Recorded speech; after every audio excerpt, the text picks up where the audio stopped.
Special intensive revision বা SIR হচ্ছে বিহারে।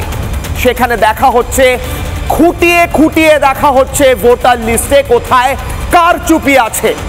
আমার কাছে তথ্য বলছে 20 লক্ষ ভোটার মৃত, কিন্তু তাদের ভোটার কার্ড এখনো অ্যাক্টিভ ছিল, সেগুলিকে বাদ দেওয়া হচ্ছে। 15 লক্ষ ভোটার যারা পার্মানেন্টলি অন্য রাজ্যে চলে গিয়েছেন কিংবা তাদের সমস্ত কিছু নিয়ে তারা অন্য জায়গায় বসবাস করছেন, তাদের ভোটার কার্ড বাদ দেওয়া হচ্ছে, কিংবা যাদের কোনো খোঁজ পাওয়া যাচ্ছে না এমন 2 লক্ষ ভোটারের কার্ড বাদ দেওয়া হচ্ছে। এদের ভোটার কার্ড বাদ গেলে কি সমস্যা? যারা মৃত তাদের ভোটার কার্ড অ্যাক্টিভ রাখতে চায় কারা আর কেন?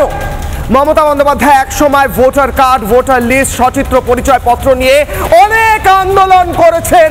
সেই আন্দোলন করে মমতা বন্দ্যোপাধ্যায় আজ মমতা বন্দ্যোপাধ্যায় হয়েছেন, কিন্তু মমতা বন্দ্যোপাধ্যায় কি ভুলে গিয়েছেন সেই আন্দোলনের কথা? এবার যদি ভোটার লিস্টে ট্রান্সপারেন্সির কথা বলা হয় তাহলে কেন মমতা বন্দ্যোপাধ্যায়ের সমস্যা? প্রশ্ন করছি আজ কিশলয়ের অগ্নিবাণে।